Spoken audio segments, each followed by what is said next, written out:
Has she been conscious at all since? That I don't know. I couldn't say, sir. Was she unconscious when she was brought in? Yes, sir. She's out now, I believe. She was in full shock when she got here. What's her condition? Serious, but I think she'll be all right. I think she'll live.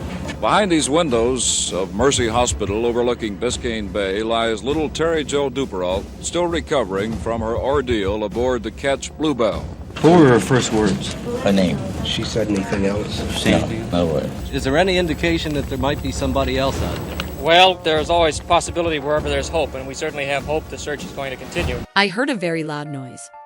I found myself drifting on the water's surface. I saw nothing but fear and severe psychological distress. My family was dead. It's a heartbreaking story that seemed like it was under hell and insurmountable.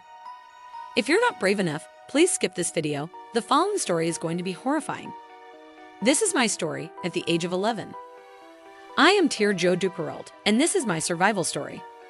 In November 1961, I was just 11 years old. My parents chartered a 60-foot-long sailboat to go from Fort Lauderdale to the Bahamas. Julian Harvey, a World War II pilot, was hired as captain. He agreed because he could bring his wife, Mary Dean. After several days of exploring the Caribbean islands, my family decided to return to Florida on the night of November 12th. That night, I went to the cabin I shared with my sister.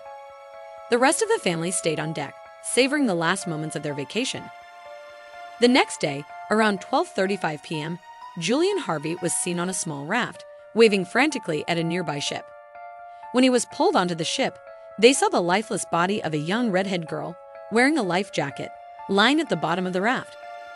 Harvey reported that the Bluebell had sunk due to a strong gust of wind the previous night, and he was unable to save anyone else. But Harvey lied. On November 16, after 4 days adrift at sea without food or water, I was discovered by a passing cargo ship. Minutes after the picture was taken, I collapsed from exhaustion and heart failure. Harvey later committed suicide in his room. I do not remember all the details, but I recall drifting at sea, trying to protect myself. I tried to stay awake, remembering what my parents taught me about survival at sea. I tried to maintain hope, even knowing that my family was no longer there.